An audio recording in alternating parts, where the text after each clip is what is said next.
package got delivered at the neighbors because I wasn't home to take it in. So I'll go by after filming this video, and then through the power of editing, I will show you which book I got. Out of all of the books that I'm going to show in this video, that is the one that I'm like the most excited about. I'm gonna put on my glasses. So recently I've acquired a bunch of books. I got a few books for my birthday. I still have a bunch of books that are unread on my shelf that I really need to get through. I'm a little overwhelmed with all the options and I need a bit of structure. So in this video, we're gonna be planning my autumn reading together.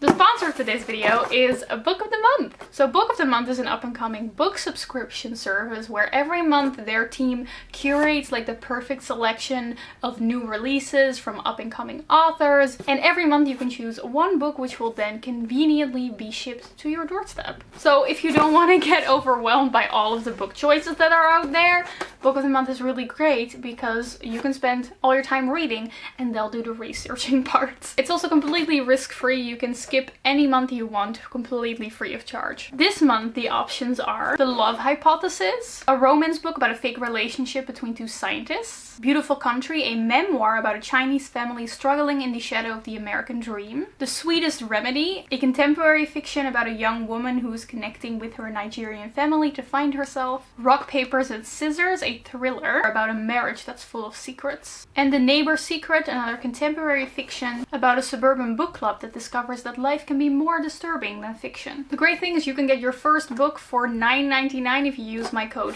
BOOKLEO. I'll put a link in the description so you can check them out, but please keep in mind that they currently only ship to US addresses. So I just came back from class. I started like this biomedical data analysis course and my brain is fried.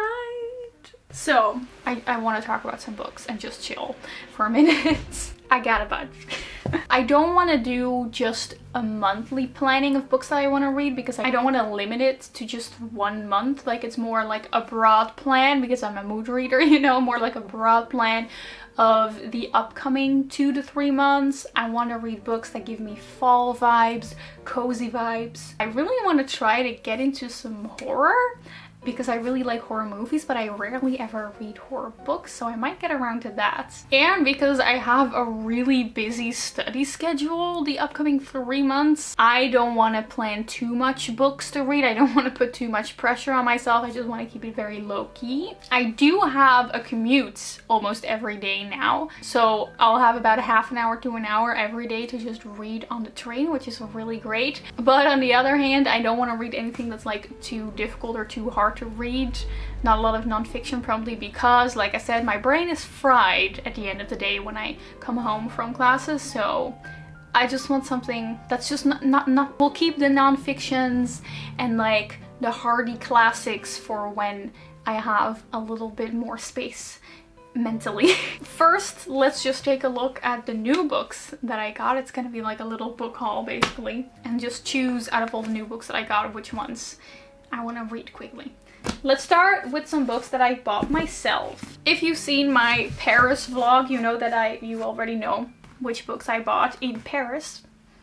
Take a look at my Paris book shopping vlog if you want to. I got a horror book, yes, The Yellow Wallpaper by Charlotte Perkins Gilman. This is a really short story that's kind of horror-ish. It's kind of based on the author's own life back in the 19th century, where she was told to just rest and stay in her room all day and do nothing and not be allowed outside to cure her depression, which is obviously not very good for you mentally, and it's kind of weird that women were told to do that, and it is about that experience, about a woman experiencing that, slowly descending into madness.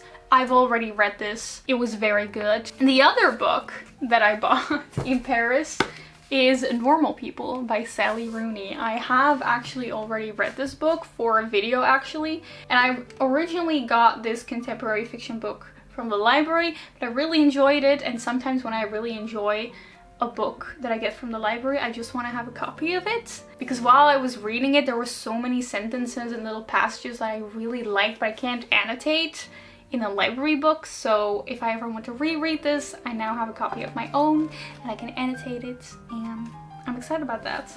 And then, oh my gosh, I'm so excited about this book.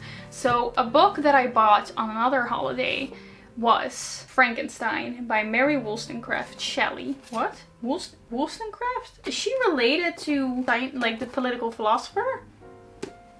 Okay, anyway, learning new things today. I've been wanting to read Frankenstein for a very long time, and I was totally planning on just buying, you know, like the edition that fits with my other Penguin classics, so that, you know, like all my classics are kind of in the same edition, because that's fun. There are many editions of Frankenstein, as there are with any classics.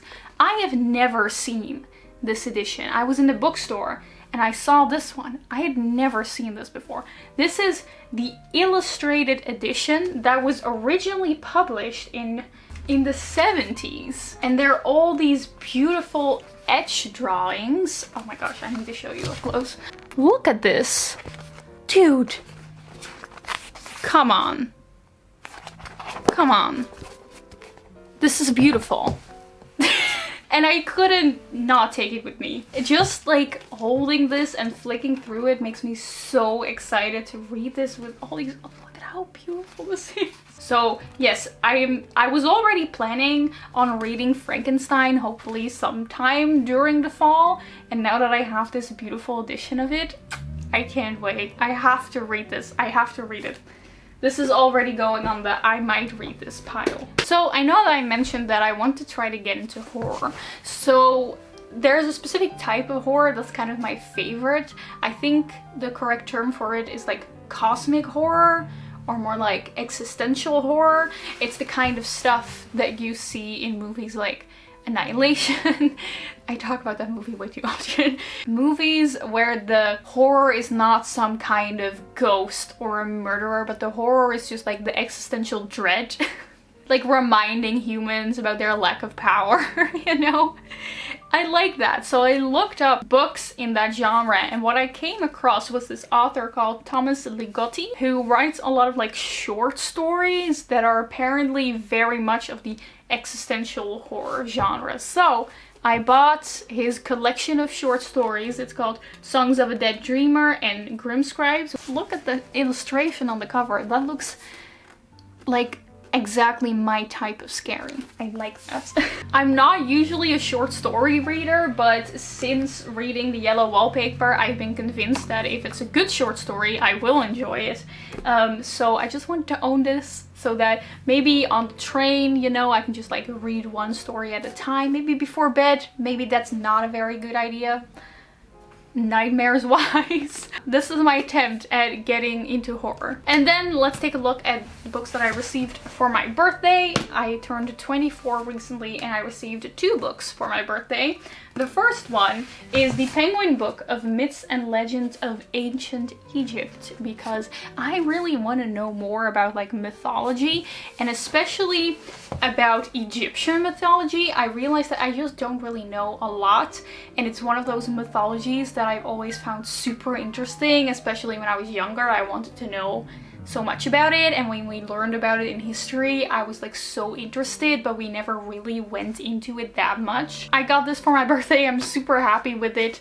It's like a 300-page book about all mythologies and like all the gods that they had. Definitely one of those books that I'm not gonna like read from start to finish in one go, but I'll just read little bits of this once every while. And then another book that I got for my birthday that I'm very excited about is Jade City by Fonda Lee. So this is like a high fantasy. It is described here to be reminiscent of the best classic Hong Kong gangster films. I guess you could describe this as crime fantasy, mafia fantasy, you know, just your Wattpad mafia stories coming to life. And it sounds so cool. I love kind of like crime-ish city-based fantasies, you know, like Six of Crows and The Gilded Wolf. So I'm super excited about this one. I've heard so many great things. Just another series that I'm starting. So these are 6 books. I'm not gonna read all of these because I also have other books that we need to get through. So let's take a look at which one of these books I plan on reading like the upcoming few months. No brainer is Frankenstein. I'm 100% going to read this one. I've already read The Yellow Wallpaper and Normal People. Then the short stories by Thomas Ligotti. Then Jade City, I will say, although I'm very excited about this, I don't think it's like the most perfect fall book. You know, like I'm looking for cozy books, dreamy books.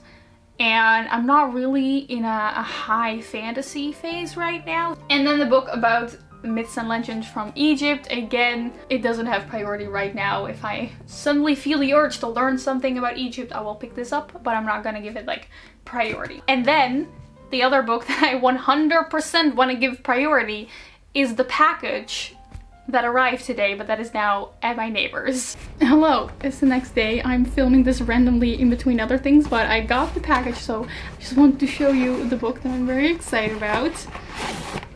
It is The Atlas 6 by Olivia Blake. I haven't heard a lot of people on booktube talking about this, or on book Twitter, but on Book Talk, this is huge. It's like an independently published book. This was getting so much hype on TikTok. It's a dark academia based on the Library of Alexandria. We follow multiple characters who are kind of chosen to kind of enter this contest to fight each other until one winner remains, who will become like the new guard of the Library of Alexandria. There's some magic in there.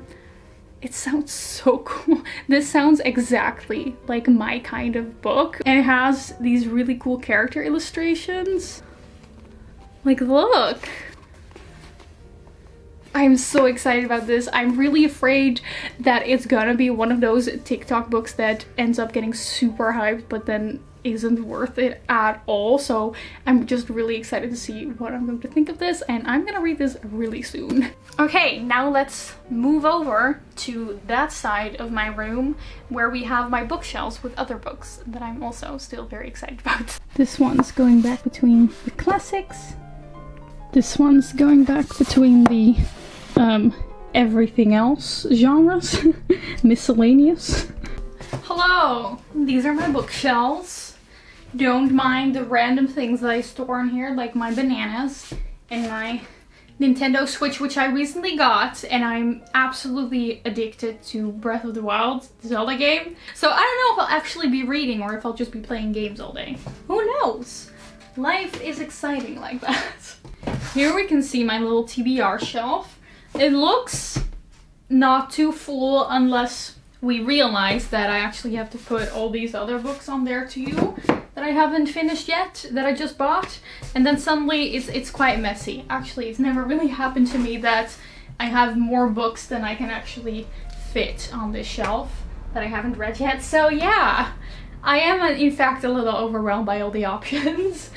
Let's take a look. First we have The Dragon Republic, the sequel to the Poppy War that I still haven't read and that I will not be reading in the upcoming months. Same reason that I won't be reading Jade City, and that is that they're just not very fall books to me. Then I have two non-fiction books, one about artificial intelligence and one from Play-Doh. Like I said, I don't think my brain can handle non-fiction in my spare time the upcoming few months, so I'm gonna do a little self-care and say no to that. I don't need to be reading non-fiction all the time. Sometimes you are already reading non-fiction all day because you're studying. That's non-fiction too. And then in your free time, you just want something cute and silly, like a romance book. I have here At Your Age, Eve Brown. They are the type of books that I suddenly gravitate towards when I'm very busy. I remember last year when I was super busy around this time of year also, and my brain was like dead the whole day from like writing my thesis. In my free time I just want the romance. So I have here At Your Age, Eve Brown. This is the third book in the Brown Sisters companion series. It's a book about two like enemies that have to work together because they own a B&B together, a bed and breakfast, and I'm very excited about this. But there are other romance options. This is the space where I've neatly stacked all my Book of the Month books because they look very pretty together. From my Book of the Month books, I have The Heart Principle by Helen Huang.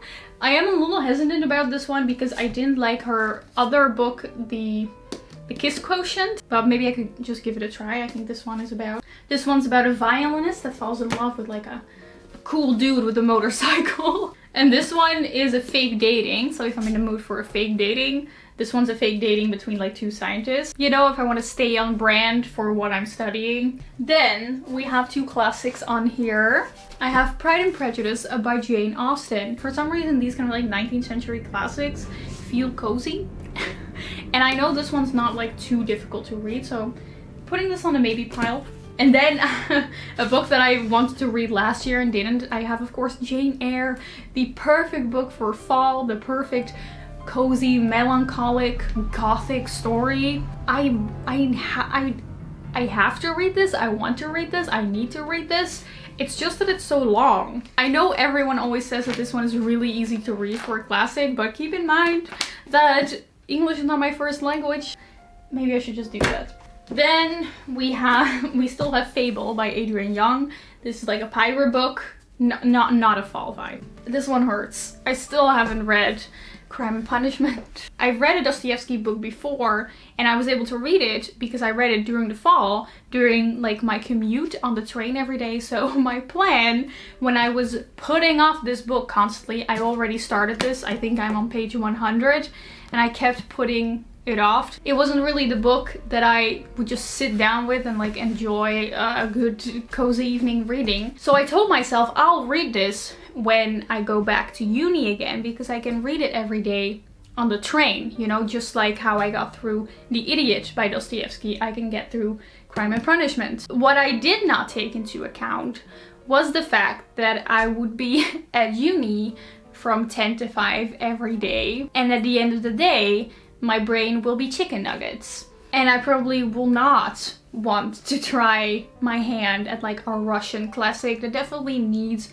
a little bit more like attention. I feel like if I put this off again, I'm just never gonna get through it. But I also feel like if I try to read this now, I'm just not really gonna enjoy it as much as I could because I'm just not like in the right mindset to read this. I don't have to read books.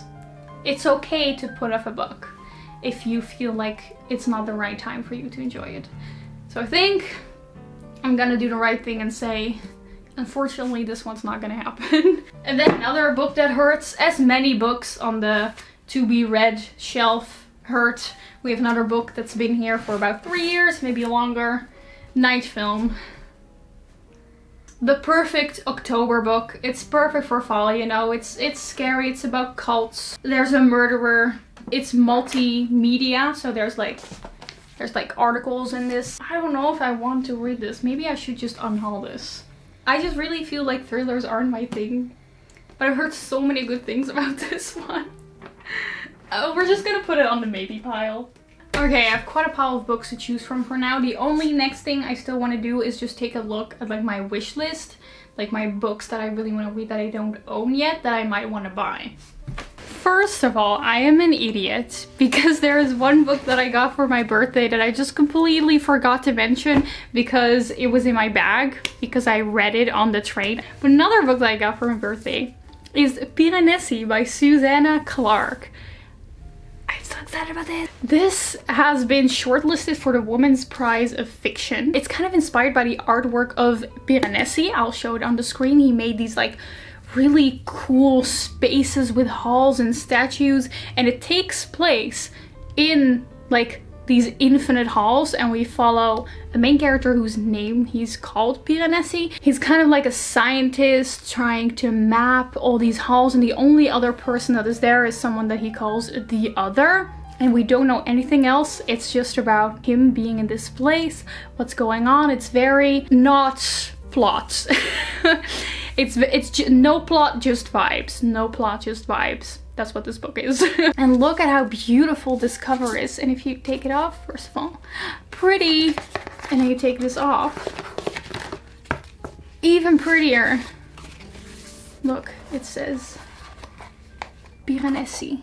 I've already started this. I'm only on page 50. I'm really enjoying this, and this one it's gonna be the first book that I'm gonna be finishing this fall. Okay, so the last step before we start like actually picking and choosing my to be read list for the upcoming months is I just take a look at like the list that I keep of books that I want to read. So in Notion, I always just keep a list of books that sound interesting to me that I might want to read, but I might not own yet, and I think it's a good practice to, you know, while making these kind of videos, to think about which books I want to buy because I specifically want to read them in the upcoming months instead of just randomly buying anything that's on my wish list. I prefer to kind of be conscious about it and think about, okay, which books, if I buy them now, I'm actually gonna read, you know? So I'm just gonna talk about the books on this list that I feel kind of have fall vibes, books that I feel like will fit my mood the upcoming months. So we have The House of Leaves, which is a horror book that I'm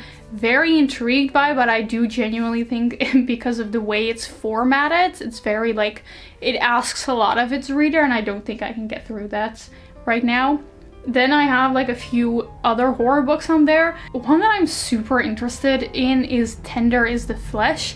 I think this is an Argentinian book, but it has been translated into English and many other languages. Because of some kind of virus, animals cannot be eaten anymore, so humans have to resort to cannibalism. I saw this book on like TikToks of like most disturbing horror books, and for some reason I thought, yeah, I want to read that. This girl, who rarely ever reads a horror, wants to start reading apparently some of the most disturbing books ever. So if I feel like reading some more horror during October, for example, I think I might buy Tender is the Flesh. I'm just very curious by it. And then a type of book that we somehow haven't even talked about. There's not a single dark academia book in here. And of course, dark academia is like perfect for during the autumn time. So I want to buy like at least like one dark academia book that I can sink my teeth into the upcoming months. And it's gonna be either The Secret History. This is like the OG dark academia. Of course I have to read this one. And then I've heard great things about Bunny, which I'm not really sure what it's about. I know that it's dark academia about this kind of cultish like friend group of girls, kind of like sorority like. It's supposedly very weird, and I kind of like that, so that's also an option. And then one that I just thought of, I'm just gonna add it, is actually Annihilation, like the book that the movie is based on, because I love the movie. And at first I thought, oh, you know, I'm not gonna read the book because I've already seen the movie. But apparently the book is very different from the movie, or even better. So now I am kind of interested in it. So maybe if the mood strikes, I might read Annihilation. I mean, Jeff Vandermeer is like the person for cosmic existential horror. He even wrote, forgot to mention that, he wrote the introduction to this short story collection by Thomas Ligotti, because Jeff Vandermeer is like the current person to go to for these kind of horror stories. So maybe I do want to read him. Okay. Let's see what we got right now. There are like a lot of books sprawled out in front of me right now. I have a little list of other books that I want to read. Let's take a look at what we're working with. There's definitely going to be options, because I love options here. Not making decisions is the best feeling in the world. So books that I'm 100% definitely gonna be reading is Piranesi. I'm already currently reading this. Frankenstein by Mary Shelley, this beautiful edition, and The Atlas Six. These three books are 100% going to be read. Then if I'm in the mood for romance, I have enough options with actor H. Eve Brown and the other Book of the Month books. If I want to read a short story, I'll read one by Thomas Ligotti. And then here are these classics, Jane Austen and Jane Eyre, that I have here. I do want to get through more classics, but I'm already going to read Frankenstein, and I think 2 classics is enough, especially if I just want to keep it a little low-key. So I think I'm gonna go for the most autumnal one, and that is Jane Eyre. I just gotta sink my teeth into this one. Then if I feel the need to read like a horror book, I'm probably gonna try to find Tender is the Flesh somewhere, or maybe Annihilation. And then for a dark academia book, it's gonna be either The Secret History or Bunny, whatever I feel like reading at the moment that I choose to read a dark academia book, and then I'll buy any one of these. And that already brings us to like 7 books, which I don't think I'm gonna be able to read more than that in like 2 months, maybe if we count November as well. If for some reason I do feel like reading a thriller, I just have to tell myself to maybe finally read Night Film, but I cannot make any promises. I am very excited about this list. Lots of good reading is gonna happen on the train, and maybe when it starts raining, because to be honest, right now in the Netherlands, suddenly the weather decided, oh, you know, we didn't give you summer for like all of July and August. Well, it's September now. Here it is, the sun. But knowing the Dutch weather, it'll probably completely turn around in a few days and suddenly get super cold and rainy. And for those days, we got these babies. Why am I calling them? I don't like that I just called these books babies. I don't know why. That feels wrong. I don't like that I just said that. We'll have these beautiful books. I know you guys really enjoyed this when I did a video like this 2 months ago. So if you also enjoyed this one, let me know. I will make more of these. I love making them. I love watching people going through the process of like choosing things, whether it's books to read or clothes to wear. I just love a little organizational content. I hope you're going to have a wonderful fall or spring. I hope beautiful stories will be consumed, no matter how many or how little. And I also hope you will have a wonderful rest of your day, and I will see you again in another video. Goodbye.